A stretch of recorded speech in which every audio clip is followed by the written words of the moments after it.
నమస్తే, నా పేరు స్వప్న. క్లిక్ టీవీ న్యూస్ కి స్వాగతం. ముందుగా వార్తల్లోని ముఖ్యాంశాలు. రైతులకు భూములపై పూర్తి హక్కులు కల్పించేందుకు ప్రభుత్వం కట్టుబడి ఉందని, పట్టాదారు పాస్ పుస్తకాల పంపిణీలో అవినీతి అక్రమాలకు తావు లేకుండా పారదర్శకంగా చర్యలు తీసుకుంటామని స్పష్టం చేసిన సీఎం చంద్రబాబు. మహిళలకు ఆరోగ్యంపై అవగాహన కల్పించేందుకు మెడికవర్ క్యాన్సర్ ఇన్స్టిట్యూట్ ఆధ్వర్యంలో పర్పుల్ రైడ్ ర్యాలీలో భారీగా పాల్గొన్న మహిళలు, విద్యార్థులు. ప్రభుత్వ భూముల రెగ్యులరైజేషన్ అంశంపై గీతం విద్యా సంస్థకు వ్యతిరేకంగా వైఎస్ఆర్ కాంగ్రెస్ పార్టీ ఆధ్వర్యంలో కలెక్టర్ కు ఫిర్యాదు. ఆ భూమిని వెనక్కు తీసుకోవాలని డిమాండ్. మహిళా సాధికారతకు రైల్వే శాఖ ప్రాధాన్యం. మహిళా దినోత్సవం సందర్భంగా విశాఖపట్నం నుంచి రాయగడ వరకు గుంటూరు రాయగడ ఎక్స్ప్రెస్ ను పూర్తిగా మహిళా సిబ్బందితో నడిపిన రైల్వే శాఖ. ఆంధ్రప్రదేశ్ రాష్ట్రంలో భూమి రికార్డుల నిర్వహణలో సమూల మార్పులు తీసుకొస్తున్నామని, గత ప్రభుత్వ హయాంలో జరిగిన పొరపాట్లను సరిదిద్ది రైతులకు భరోసా కల్పిస్తున్నామని ముఖ్యమంత్రి నారా చంద్రబాబు నాయుడు స్పష్టం చేశారు. నంద్యాల జిల్లా పర్యటనలో భాగంగా కొత్తరుజు గ్రామంలో నిర్వహించిన గ్రామ సభలో పాల్గొన్న సీఎం రైతులకు క్యూఆర్ కోడ్ తో కూడిన కొత్త పట్టాదారు పాస్ పుస్తకాలను స్వయంగా పంపిణీ చేశారు. ఈ సందర్భంగా ఏర్పాటు చేసిన బహిరంగ సభలో ముఖ్యమంత్రి మాట్లాడుతూ, కూటమి ప్రభుత్వం అధికారంలోకి వచ్చిన వెంటనే రైతు ప్రయోజనాల దృష్ట్యా వివాదాస్పద లైన్ టైటిలింగ్ చట్టాన్ని రద్దు చేసినట్లు గుర్తు చేశారు. ఎన్నికల సమయంలో ఇచ్చిన హామీ మేరకు భూ యజమానుల హక్కులను భంగం కలగకుండా ఈ నిర్ణయం తీసుకున్నామని ఆయన వివరించారు. భూ రికార్డులను తారుమారు చేసే అవకాశం లేకుండా పక్కాగా పట్టాలు అందజేయడమే ప్రభుత్వ లక్ష్యమని పేర్కొన్నారు. గతంలో పాస్ పుస్తకాల విషయంలో నెలకొన్న గందరగోళానికి స్వస్తి పలుకుతూ కొత్త టెక్నాలజీతో కూడిన క్యూఆర్ కోడ్ విధానాన్ని ప్రవేశపెట్టామన్నారు. దీనివల్ల రికార్డుల భద్రత పెరగడమే కాకుండా ఫోర్జరీకి అవకాశం ఉండదని తెలిపారు. ఇప్పుడే ప్రొసీజర్ అంతా మీరు చూశారు. ఎలాబరేట్గా ఇప్పటికి అంచెలంచెలుగా ఏం చేయాలనో చేసుకుంటూ మీ పట్టాదారు పాసు పుస్తకాలు ఇచ్చాం. ఇంత ప్రయాస ఎందుకు వచ్చిందని మీరందరూ ఆలోచించుకోవాలి. ఎన్నికలప్పుడు నేను ఒక మాట చెప్పాను, మీ ఆస్తులు మీ భూముల్ని కాపాడుతానని. ఇప్పుడే మీరు చూశారు, ఒక వ్యక్తి ఆస్తి ఆ రోజు మంత్రిగా ఉన్న వ్యక్తి ఆయన అనుమాయులకు రాసిచ్చేశాడంటే వీళ్ళు ఎంత దుర్మార్గంగా ప్రవర్తించారో ఇది ఒక ఉదాహరణ మాత్రం. ఇలాంటి ఆరోపణలు ఒకటి రెండు కాదు, చాలా వచ్చాయి. అనేక కారణాల వల్లగా మీరు ఒకసారి చూస్తే 3,40,00,000 ఎకరాలుంటే ఇందులో 1,95,000 ఎకరాలు 22A కింద పెట్టేశారు. అదే క్రోర్సే 1.95 crores.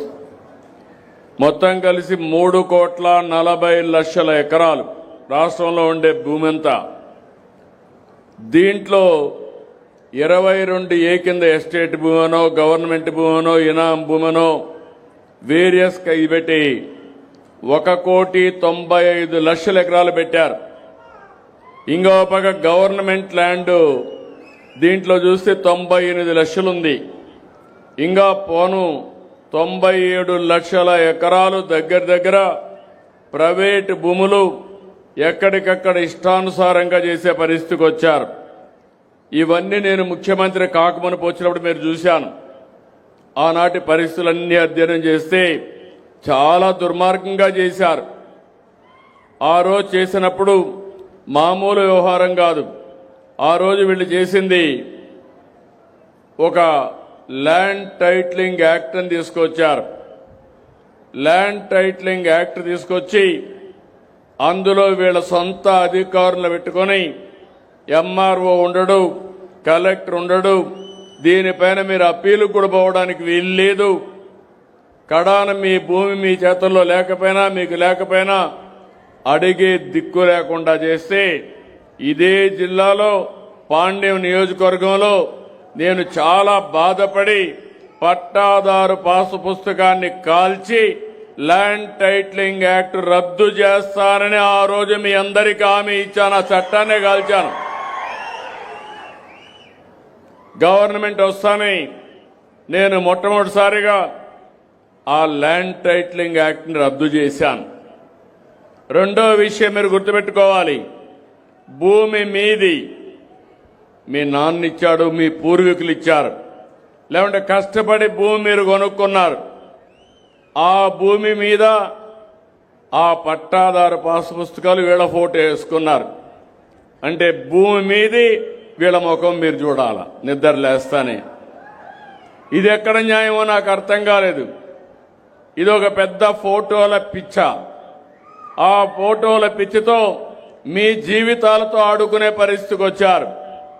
మూడో విషయం మామూలు కాదు, మీ భూమి చుట్టుపక్కల సర్వే నెంబర్లు వేయాలంటే మామూలు రాళ్ళు వేయాలి. ఆ రాళ్ల పైన మంచి గెలాక్సీ గ్రనైట్ తీసుకొచ్చి ఆనాటి పాలకుడు ఫోటో వేసుకున్నారు, బొమ్మ వేశారు. అంటే ఎంత డబ్బులంటే 750 కోట్లు దానికి ఖర్చు పెట్టే పరిస్థితికి వచ్చారు. అంతర్జాతీయ మహిళా దినోత్సవం సందర్భంగా మహిళల ఆరోగ్యంపై అవగాహన కల్పించేందుకు విశాఖలోని మెడికవర్ క్యాన్సర్ ఇన్స్టిట్యూట్ ఆధ్వర్యంలో పర్పుల్ రైడ్ ర్యాలీ నిర్వహించారు. ఆర్లోవలోని మెడికవర్ క్యాన్సర్ ఇన్స్టిట్యూట్ నుంచి అడవివరం వరకు జరిగిన ఈ ర్యాలీలో 300 మందికి పైగా మహిళలు, రైడర్లు, విద్యార్థులు, వాలంటీర్లు పాల్గొన్నారు. కార్యక్రమానికి ముఖ్య అతిథిగా హాజరైన Visakha city police DCP D Mary Prashanti మహిళల కోసం 10,000 రూపాయల విలువైన క్యాన్సర్ ఆరోగ్య పరీక్ష కూపన్లను ప్రారంభించారు. ఈ సందర్భంగా వైద్యులు మహిళల ఆరోగ్యం, క్యాన్సర్ నివారణ, ముందస్తు స్క్రీనింగ్ ప్రాముఖ్యతపై అవగాహన కల్పించారు. ఈ కార్యక్రమానికి life infra, RSA motor park, ప్లాట్బస్ ఫౌండేషన్, అమృత నర్సింగ్ కాలేజ్ విద్యార్థులు, పసిడి జ్యువెలర్స్ సంస్థకు మద్దతు అందించాయి. మహిళలు ఆరోగ్య పరీక్షలు క్రమం తప్పకుండా చేయించుకోవాలని నిర్వాహకులు సూచించారు. Good morning to all. International women's day సందర్భంగా మెడికవర్ వాళ్ళకి ఆర్గనైజ్ చేసిన ఈ క్యాన్సర్ అవేర్నెస్ బైక్ ర్యాలీలో పార్టిసిపేట్ చేయడం it's a pleasure for me. So as everybody said, health is wealth. ఈ ఎస్పెషల్లీ క్యాన్సర్ ఇట్లాంటివి మనం ఎంత త్వరగా ఐడెంటిఫై చేయగలిగితే ట్రీట్మెంట్ అంత ఈజీ అవుతుంది, సర్వైవల్ రేట్ కూడా అంత ఎక్కువ ఉంటుంది. కాబట్టి I request everyone to focus on their health. అలాగే ఈ స్క్రీనింగ్ టెస్ట్ అయితే 10,000 వోచర్ ఏదైతే రిలీజ్ చేస్తున్నారో దాన్ని యూటిలైజ్ చేసుకొని అందరూ కూడా ఈ స్క్రీనింగ్ టెస్ట్లు చేయించుకొని హెల్తీగా ఉండాలని కోరుకుంటూ, especially it's an honor to partner with Platypus Ocean Conservationist Organization. వాళ్ళ ఎఫర్ట్స్ని మిగతా వాళ్ళు కూడా గుర్తించాలని, క్లీనర్ ఓషన్స్ త్వరలోనే మనం చూస్తామని కోరుకుంటూ thank you all. Women's day అండి. సో ఈరోజు ఉమెన్స్ డే సందర్భంగా మేము క్యాన్సర్ డాక్టర్స్ని అందరికీ చెప్పేది ఏంటి అంటే, ఉన్న ఆల్ ప్రివెంటివ్ మెషర్స్ అంటే హెచ్పివి వ్యాక్సినేషన్ లాంటివి అండి. మన గవర్నమెంట్ చక్కగా ఇది అందరికీ ఫ్రీగా స్టార్ట్ చేయడం అనేది చాలా ఆనందకరమైన విషయం. అందరూ దీన్ని వినియోగించండి. 9 సంవత్సరాలు పైబడిన మీ ఆడపిల్లలకి, మగపిల్లలందరికీ కూడా ఈ హెచ్పివి వ్యాక్సిన్ అనేది వేయడం వల్ల ఆడవాళ్ళలో సర్వైకల్ క్యాన్సర్ బర్డెన్ అనేది చాలా తగ్గించవచ్చు. అలానే బ్రెస్ట్ క్యాన్సర్ని నివారించడానికి లేదా అర్లీగా కనుక్కోవడానికి మనం మ్యామోగ్రామ్ అనే పద్ధతిని కూడా వినియోగించుకొని ఈ స్క్రీనింగ్ మెథడ్స్తో మనం ప్రివెంటివ్ మెషర్స్ని ఎక్కువ తీసుకుంటూ ఉండడం వల్ల మన ఉమెన్ హెల్త్ని ఇంప్రూవ్ చేయడానికి ట్రై చేసుకుందాము. అలానే అర్లీ డిటెక్షన్తో తొందరగా ఫస్ట్ స్టేజ్లో క్యాన్సర్ని కనుక కనుక్కొని మీరు ట్రీట్ చేయించుకున్నట్టు అయితే కనుక మీకు హెల్త్ బర్డెన్ అనేది తగ్గుతుంది అండి. ఈరోజు ఇంక్రీజ్ అవుతున్న అన్ని కాస్ట్లోనే హెల్త్ బర్డెన్ కాస్ట్ అనేది కూడా పెరుగుతున్నది. సో దాన్ని నివారించడానికి మీరు ప్రివెంటివ్ అండ్ స్క్రీనింగ్ మెథడ్స్ని యూస్ చేసుకోవాలని నేను అందరికీ చెప్తున్నాను. ప్రభుత్వ భూముల రెగ్యులైజేషన్ అంశంపై గీతం విద్యా సంస్థకు వ్యతిరేకంగా వైఎస్ఆర్ కాంగ్రెస్ నాయకులు జిల్లా కలెక్టర్ను కలిసి ఫిర్యాదు చేశారు. విశాఖ జిల్లా అధ్యక్షులు కేకే రాజు ఆధ్వర్యంలో నాయకులు జిల్లా కలెక్టర్ కార్యాలయానికి వెళ్లి వినతి పత్రం సమర్పించారు. విశాఖపట్నం జిల్లా పరిధిలోని 54.79 ఎకరాల ప్రభుత్వ భూమిని గీతం విద్యా సంస్థకు రెగ్యులరైజేషన్ చేయాలనే ప్రతిపాదనను వ్యతిరేకిస్తూ అక్రమ నిర్మాణాలను వెంటనే నిలిపివేయాలని కోరారు. ఈ సందర్భంగా కేకే రాజు, మాజీ ఎమ్మెల్యే వాస్పల్లి గణేష్ కుమార్ మాట్లాడుతూ ప్రభుత్వ భూములపై నిబంధనలు ఉల్లంఘిస్తూ గీతం యాజమాన్యం చేపడుతున్న నిర్మాణాలను నిలిపివేయాలని డిమాండ్ చేశారు. అలాగే ప్రభుత్వ హెచ్చరిక బోర్డులను తొలగించడాన్ని ఖండించారు. ప్రభుత్వానికి చెందిన 54.79 ఎకరాల భూమిని గీతం విద్యా సంస్థకు రెగ్యులరైజ్ చేయాలని ప్రతిపాదనపై ఇప్పటికే ప్రజలు వ్యతిరేకంగా పోరాటం చేస్తున్నారని, ప్రజాభిప్రాయాన్ని పరిగణనలోనికి తీసుకుని ప్రభుత్వానికి చెందిన 54.79 ఎకరాల భూమిని గీతం విద్యా సంస్థకు రెగ్యులరైజ్ చేయాలని ప్రతిపాదనపై ఇప్పటికే ప్రజలు వ్యతిరేకంగా పోరాటం చేస్తున్నారని, ప్రజాభిప్రాయాన్ని పరిగణనలోనికి తీసుకొని ప్రభుత్వం నిర్ణయాన్ని పునర్విచారించాలని కోరారు. మీరందరూ కూడా చూస్తుంటారు, ఈరోజు ఈ రాష్ట్ర చరిత్రలో గ్రీవెన్స్ పేరు చెప్పి ప్రతి సోమవారం కూడా ప్రజల దగ్గర నుంచి ప్రజల కష్టాలకు సంబంధించి కానీ మౌలిక వసతులకు సంబంధించి కానీ సంక్షేమ పథకాల అమలుకు సంబంధించి కానీ మహిళలపై దౌర్జన్యాల గురించి కానీ శాంతి భద్రత సమస్యల గురించి కానీ ముఖ్యంగా చంద్రబాబు నాయుడు ఆధ్వర్యంలో జరుగుతున్న కూటమి ప్రభుత్వంలో జరుగుతున్న భూ ఆక్రమణల గురించి, భూ దోపిడీ గురించి, భూ స్కాముల గురించి, విద్యా సంస్థల ముసుగులో, సాఫ్ట్వేర్ కంపెనీల ముసుగులో వేలాది కోట్ల రూపాయలు భూముల్ని దోచుకునే ప్రయత్నం చేస్తున్న వాటికి సంబంధించి కానీ ఈరోజు విశాఖపట్నం కలెక్టరేట్లో జిల్లా వ్యాప్తంగా ఉన్న ప్రజా సంఘాలు, ఈ ప్రాంత అభివృద్ధిని కోరుకునేవారు, ఈ ప్రాంతంలో ప్రజల ఆస్తికి, ప్రభుత్వ ఆస్తుల కోసం, రక్షణ కోసం పోరాట సంఘాలు, ప్రజా సంఘాలు, సామాన్య ప్రజలు వీరందరూ కూడా ఈరోజు ఏదైతే ముఖ్యంగా విశాఖపట్నం పార్లమెంటు సభ్యులు భర్త గారికి సంబంధించినటువంటి గీతం విద్యా సంస్థలు దోచుకుంటున్న 5,000 కోట్ల భూమికి సంబంధించి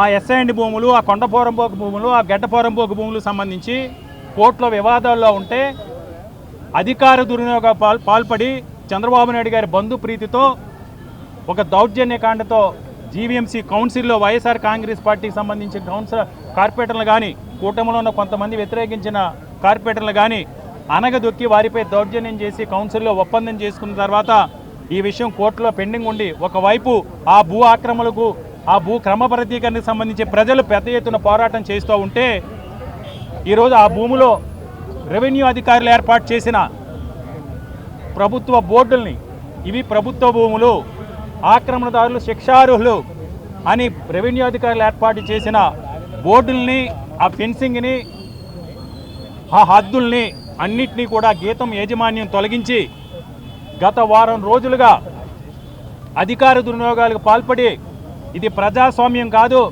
ఇది రాక్షస రాజ్యం, ఇది మా రాచరికం, ఈ నిస్సిగ్గుగా ఈ భూములన్నీ కూడా మా తాతల కాలం నుంచి కూడా మా అధీనంలో ఉన్నాయి, ఇది ప్రభుత్వ భూములైనా, ఎస్ఎండి భూములైనా, కొండ పోరంబోకైనా, గడ్డ పోరంగైనా మా అధీనంలో ఉన్నాయి కాబట్టి మేము క్రమబద్ధీకరించుంటాం. మా పెదనాన్న ముఖ్యమంత్రి, నా తోడలుడు షాడో ముఖ్యమంత్రి అనే విధంగా ఎంపీ గారు వ్యవహరిస్తూ తెచ్చున్న దౌర్జన్యాన్ని ప్రశ్నిస్తూ కూడా ఈరోజు వందలాది మందిగా విశాఖపట్నంలో ఉన్న ప్రజలందరూ కూడా వినతి పత్రాలు ఇవ్వడానికి వస్తే ఆ వినతి పత్రాలు కూడా స్వీకరించకుండా మా దగ్గర సరైన మెకానిజం లేదని, గ్రీవెన్స్ స్వీకరించడానికి సరైన సిబ్బంది లేరని, లేకపోతే కాసేపు కంప్యూటర్లు పనిచేయట్లేదని, కాసేపు సర్వర్లు పనిచేయట్లేదు కానీ ఉదయం 10 గంటల నుంచి ఇప్పటి వరకు కూడా గ్రీవెన్స్ తీసుకుంటామని అందరినీ కూడా వెయిట్ చేయించి ఇప్పుడు సిస్టమ్స్ పనిచేయట్లేదు, సిబ్బంది లేరని వినతి పత్రాలు ఇవ్వడొచ్చిన వారిని అందరూ కూడా పోలీసు జులుం ప్రదర్శించి పోలీసుల ద్వారా ఈరోజు బయటికి గెంటే ప్రయత్నం చేస్తున్నారు. దీనిని తీవ్రంగా ఖండిస్తూ ఉన్నాం. అంతర్జాతీయ మహిళా దినోత్సవం వారం రోజుల వేడుకల ముగింపుగా విశాఖపట్నం నుంచి రాయగడ వరకు నడిచే 17-243 గుంటూరు రాయగడ ఎక్స్ప్రెస్ను పూర్తిగా మహిళా సిబ్బందితో నడిపారు. విశాఖపట్నం రైల్వే స్టేషన్లో divisional railway manager Lalit Bohra జెండా ఊపి రైలును ప్రారంభించారు. East Coast railway Waltair division మహిళా సాధికారతకు ప్రాధాన్యం ఇస్తూ ట్రాక్ నిర్వహణ, రైలు ఆపరేషన్లు, లోకో సేవలు, టికెట్ తనిఖీ తదితర రంగాల్లో మహిళలను కీలక పాత్రల్లో నియమించింది. వాల్తే డివిజనల్ 1600 మందికి పైగా మహిళా ఉద్యోగులు పనిచేస్తున్నారని డిఆర్ఎం తెలిపారు. మహిళా దినోత్సవ వేడుకల సందర్భంగా నిర్వహించిన కార్యక్రమాల్లో మహిళల ఆరోగ్యం, ఒత్తిడి నిర్వహణ, పిల్లల మనోవిజ్ఞానం వంటి అంశాలపై అవగాహన కార్యక్రమాలు కూడా నిర్వహించారు.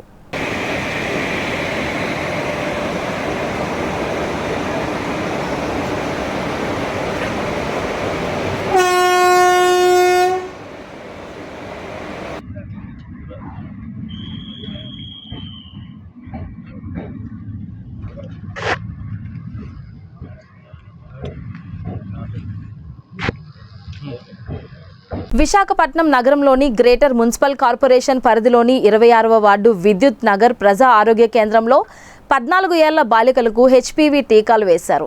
గర్భాశయ ముఖ క్యాన్సర్ నివారణ లక్ష్యంగా ఆరోగ్య శాఖ ఆధ్వర్యంలో ఈ కార్యక్రమాన్ని నిర్వహించారు. కార్యక్రమానికి ముఖ్య అతిథిగా ఉత్తర నియోజకవర్గం ఎమ్మెల్యే పి విష్ణుకుమార్ రాజు హాజరై మాట్లాడుతూ 13 సంవత్సరాలు నిండిన ప్రతి బాలిక హెచ్పివి టీకా వేయించుకోవాలని సూచించారు. ఈ టీకా గర్భాశయ ముఖ క్యాన్సర్ను నివారించడంలో సహాయపడుతుందని తెలిపారు.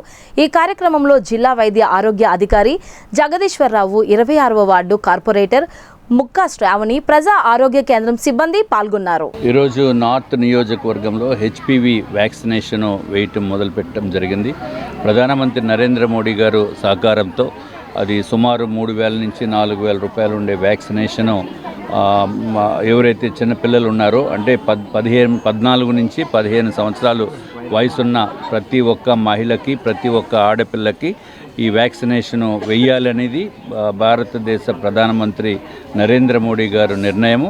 ఆ విధంగా దేశమంతా కూడా ఈ పిల్లలకి వేయటం జరుగుతుంది. దాంట్లో భాగంగా ఈరోజు నార్త్ నియోజకవర్గంలో డిఎంహెచ్ఓ గారు, అట్లాగే లోకల్ కార్పొరేటర్ శ్రావణి గారు, అట్లాగే నజీర్ గారు, ఇంకా Bharatiya Janata party, Telugu Desam party, Janasena party నాయకులు అందరి సమక్షంలో ఈ చిన్నారులకి అంటే 14 ఇయర్స్ నుంచి 15 ఇయర్స్ మధ్యలో ఉన్న వారికి వ్యాక్సినేషన్ వేయటం జరుగుతుంది. నార్త్లో ఒక 10 సెంటర్స్ పెట్టడం జరిగింది. ఈ 10 సెంటర్స్లో తప్పనిసరిగా ఈ 1 మంత్ ప్రోగ్రామ్, 3 మంత్స్ ప్రోగ్రామ్, ఈ 3 మంత్స్లో పిల్లలందరూ వచ్చి ఇక్కడ ఈ పర్టికులర్ సెంటర్స్లో ఏదైతే సెంటర్స్ ఉన్నాయో దాంట్లో హెచ్పివి వ్యాక్సినేషన్ వేసుకోవాల్సిన అవసరం ఉంది. ఎందుకంటే ఇది బయట వ్యాక్సినేషన్ చేయించుకోవాలంటే 3 నుంచి 4,000 రూపాయలు ఖర్చు అవుతుంది. అదేమీ లేకుండా ఉచితంగా కేంద్ర ప్రభుత్వము ఇస్తుంది. అట్లాగే గౌరవ ముఖ్యమంత్రి నారా చంద్రబాబు నాయుడు గారు, వారు స్టాఫ్ మొత్తము రాష్ట్రంలో ఉన్న యంత్రాంగము, జిల్లా యంత్రాంగము అంతా కూడా దీంట్లో పాల్గొనడం జరుగుతుంది. దీని వలన ఫ్యూచర్లో సర్వైకల్ క్యాన్సర్ రాకుండా నివారణ చేయటం జరుగుతుంది.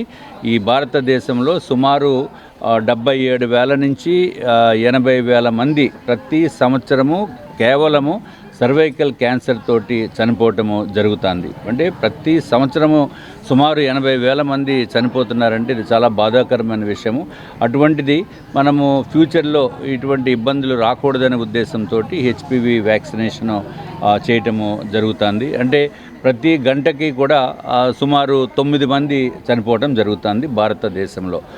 దానికి కారణము వ్యాక్సినేషను అంతకుముందు చిన్నప్పుడు వేసుకున్నటువంటి పరిస్థితుల్లో ఇటువంటిది జరుగుతుంది. ఇంకా ఫ్యూచర్లో ఇటువంటి ఇబ్బంది ఉండకూడదు, సర్వైకల్ క్యాన్సర్ తోటి ఎవరు బాధపడకూడదు అనే ఉద్దేశంతో ప్రధానమంత్రి గారు చేపట్టిన కార్యక్రమము. ఈ కార్యక్రమానికి ఇక్కడ స్కూల్ స్టూడెంట్స్ రావటం జరిగింది. వీరందరికీ కూడా ఇక్కడ వ్యాక్సినేషన్ వేస్తున్నాము.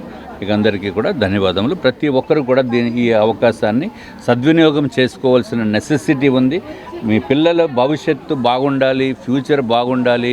పిల్లలు ఫ్యూచర్లో మనం క్యాన్సర్ బారిన పడకూడదు, సర్వైకల్ క్యాన్సర్ బారిన పడకూడదు అని అనుకున్న ప్రతి ఒక్కరూ కూడా తల్లిదండ్రులు తప్పనిసరిగా ఇక్కడ ఈ వ్యాక్సినేషన్ తీసుకోవాల్సిందిగా నేను మనస్ఫూర్తి.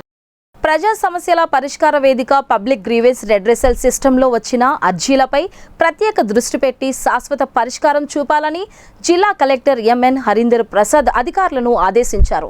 సోమవారం కలెక్టర్ కార్యాలయంలో నిర్వహించిన కార్యక్రమంలో కలెక్టర్, జాయింట్ కలెక్టర్ గొబ్బిళ్ల విద్యాధరి ప్రజల నుంచి అర్జీలు స్వీకరించి సంబంధిత అధికారులకు ఎండార్స్ చేశారు.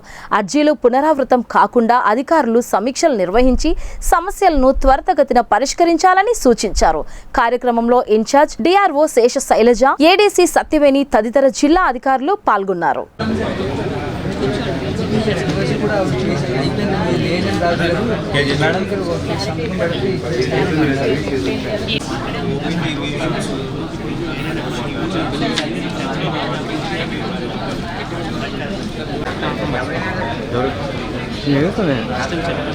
టెలిగ్రామ్ చూడలేదు, టెలిగ్రామ్ చూడలేదు. విశాఖ జిల్లా పెందుర్తి నియోజకవర్గంలోని అభివృద్ధి పనులు కొత్త పుంతలు తొక్కుతుంది. సబ్బవరం, పరవాడ మండలాల ప్రజల చిరకాల స్వప్నమైన గోదావరి జలాల సరఫరా త్వరలోనే సాకారం కాబోతుందని ఎమ్మెల్యే పంచకర్ల రమేష్ బాబు వెల్లడించారు. సబ్బవరం జనసేన పార్టీ కార్యాలయంలో జరిగిన ప్రెస్ మీట్లో ఆయన కీలక ప్రకటన చేశారు. సబ్బవరం, పరవాడ మండలాల దాహార్దిని తీర్చేందుకు కూటమి ప్రభుత్వం భారీ ప్రణాళికలు సిద్ధం చేసింది. ఎన్టీపీసీ సిఎస్ఆర్ నిధులు 150 కోట్ల రూపాయలతో గోదావరి నీళ్లను ఇంటింటికి అందించే ప్రతిపాదకను ముఖ్యమంత్రి చంద్రబాబు నాయుడు గ్రీన్ సిగ్నల్ ఇచ్చారని ఎమ్మెల్యే పంచకర్ల రమేష్ బాబు తెలిపారు. కేంద్ర ప్రభుత్వ అనుమతుల కోసం ఇప్పటికే సీఎం లేఖ పంపారని ఆయన వెల్లడించారు. గత నెల రోజులుగా జరిగిన అసెంబ్లీ సమావేశాల్లో ఏం మాట్లాడామో కొంత మీరు చూశారు, అవగాహన ఉంది. పెందుర్తి నియోజకవర్గంలో వచ్చిన శాంక్షన్ మీద కూడా మీకు అవగాహన ఉంది. గర్వంగా 2 సంవత్సరాలు పూర్తి అవ్వలేదు, సంవత్సరం 8 నెలల కాలంలో మనం సాధించిన గొప్ప విజయాలు, సంక్షేమంలో సూపర్ 6లో 4-5 పథకాలు మనం ప్రారంభించుకోవడంతో పాటు క్వాలిటీగా డెలివరీ చేయటం కానీ, అంటే పెన్షన్ల విషయమే పెంచిన పెన్షన్లే కాకుండా 3,000 4,000 చేయటం, 3,000 వికలాంగులకు 6,000 చేయటం, బెడ్డెడ్ ఉన్న వాళ్ళకి 10,000 15,000 2 కేటగిరీలో చేయటమే కాకుండా ఏ రోజు కూడా ఫస్ట్ తారీఖు దాటకుండా, ఫస్ట్ తారీఖున హాలిడే వస్తే 30వ నెలాఖరు రోజు 30-31 వస్తే ఆ రోజున ఇచ్చే విధంగా ఉదయం 6 గంటకల్లా వెళ్ళి తలుపు తట్టి మరీ పెన్షన్లు ఇస్తున్న మా విధానం కానీ, మహిళా శక్తి ఫ్రీ బస్సు కానీ, పిల్లల చదువు కోసం తల్లుల అకౌంట్లో గతంలో ఒక బిడ్డగా ఇచ్చింది, మేము ఎంతమంది బిడ్డలు ఉంటే అంతమందికి ఇవ్వటం దగ్గర నుంచి రైతుకి వారి అకౌంట్లో డబ్బులు వేయటం 2 విడతలుగా 7,000 14,000 వేసాం. ఇంకా వచ్చే నెలలో మిగతా 6,000 కూడా 20,000 ఇస్తానన్న మాట నిలుపుకోవడంలో కానీ, ఇలా మహిళలకి గ్యాస్ సిలిండర్లు ఇవ్వటం కానీ, ఇలా అన్ని రకాలుగా కూడా ఈ ప్రభుత్వం ఏం చేసిందో మీకు తెలుసు. మరి దాంతోపాటు దీర్ఘకాలికంగా ఉండిపోయిన R&D రోడ్లు కానీ, పంచాయతీరాజ్ రోడ్లు కానీ, గ్రామాల్లో అయితే ఎన్ఆర్జీఎస్ నుంచి చేసిన రోడ్లు మీకు తెలుసు, కొత్తగా వచ్చిన శాంక్షన్లు మీకు తెలుసు. ఇవి కాకుండా దీర్ఘకాలికంగా మండల హెడ్ క్వార్టర్ నుంచి హైవేకి కానీ, మండల హెడ్ క్వార్టర్ నుంచి గ్రామాలకు కానీ వచ్చే తారు రోడ్లు కూడా ఎన్ని శాంక్షన్లు వచ్చాయో నిన్న పేపర్లో కూడా వచ్చింది. ఈనాడులో వచ్చిన దానికన్నా ఇంకా 1-2 మిస్ అయ్యే వాళ్ళ దగ్గర R&B కానీ, పంచాయతీరాజ్ కానీ రోడ్లు రావటం కానీ, అలాగే లంకిలపాలెం టు అసకపల్లి 120 అడుగుల రోడ్డుకి DPR రెడీ అవ్వటం కానీ, అనేక కార్యక్రమాలు మనం చేసుకుంటూ ముందుకు పోతా ఉన్నాం. ఈ ప్రభుత్వం వచ్చిన తర్వాత ఈ సంవత్సరం 8 మాసాల కాలంలో గతంలో 5 సంవత్సరాల్లో గత ప్రభుత్వంలో జరగని అన్ని పనులు కూడా మనం మొదలుపెట్టాం. అది మాకు తృప్తినిచ్చే కార్యక్రమం. దాంతోపాటు వినూత్నమైన కొత్త కార్యక్రమం ఒకటి ముఖ్యమంత్రి గారు తీసుకుని జిల్లాల వారీగా జిల్లా కలెక్టరు, ఎస్పీ, ఇన్ఛార్జ్ మంత్రి, ఎంపీ 7 ఎమ్మెల్యేలతో అనకాపల్లి పార్లమెంటుతో అన్ని పార్లమెంట్లు కూర్చుని 5వ తారీఖు అనకాపల్లి పార్లమెంట్లో కూర్చున్నారు. ఆయన మాకు వచ్చేప్పుడే మీకు దీర్ఘకాలికంగా పరిష్కరించిన సమస్యలు ఏమున్నాయో అవి పట్టుకు రండి అంటే నేను 4 పెట్టాను. 1 తాడి తరలింపు, 2 150 కోట్లతో ఎన్టీపీసీ నిధులు ఇస్తుంది. మీరు పూనుకుని సబ్బవరం, పరవాడ 2 మండలాలకి కూడా ఇంటింటికి కుళాయి గ్రౌండ్ పైప్ లైన్ రన్ చేసి ఇంటింటికి కుళాయి ఇచ్చి ఏదైతే గోదావరి నీళ్ళు 3 నెలల్లో మనకు రాబోతా ఉన్నాయో దాన్ని షోర్స్గా ఈ 2 మండలాలకి ఎన్టీపీసీని 150 కోట్లు అడిగాను. మీరు లెటర్ ఇస్తే ఢిల్లీకి ఆ పని నాకు పూర్తి అవుద్దని ముఖ్యమంత్రి గారికి చెప్తే ఇమీడియట్గా ఆయన వాళ్ళ పేషి IAS ఆఫీసర్లకు చెప్పటం, ఆ లెటర్ కూడా తయారవటం ఆ రోజే జరిగింది. ఆ గతంలో నేను మాట ఇచ్చాను, గోదావరి నీళ్ళు మీకు తాగిస్తాను అని చెప్పి. దానిలో భాగంగా అదొకటి చేసుకున్నాం. ముత్యాలంపాలని టూరిజం హబ్గా తయారు చేయడానికి PPP మోడ్లో అదొకటి శాంక్షన్ తెచ్చుకున్నాం. సబ్బవరంలో పాటజంగాలపాలెంలో 10 ఎకరాలు స్పోర్ట్స్ కాంప్లెక్స్ కోసం 28 కోట్లు శాంక్షన్ తీసుకున్నాం ఆ రోజు. ఈ 3 లేక 4 సమస్యలతో రమ్మంటే వాటిల్లో ఈ 4 పెట్టడం జరిగింది. దీనిలో మంచినీటి సదుపాయం కానీ, ఈ 28 కోట్లు స్పోర్ట్స్ కాంప్లెక్స్కి 10 ఎకరాల జాగా కేటాయింపు కానీ శాంక్షన్ కానీ మీ మండలానికి సంబంధించింది. ఓవరాల్గా ఇవన్నీ కూడా మనం చేసుకున్నాం. ఇవి కాకుండా సంబంధిత మంత్రుల ద్వారా ఇరిగేషన్ నుంచి కానీ, ఆర్డబ్ల్యూఎస్ నుంచి కానీ, పంచాయతీరాజ్ నుంచి కానీ, R&B నుంచి కానీ అనేకమైన వర్కులు మనం శాంక్షన్ చేయించుకున్నాం. అవి కార్యరూపం దాల్చిన తర్వాత అవి కూడా మళ్ళీ ఒకసారి ప్రెస్ మీట్ పెట్టి మీకు తెలియజేస్తా.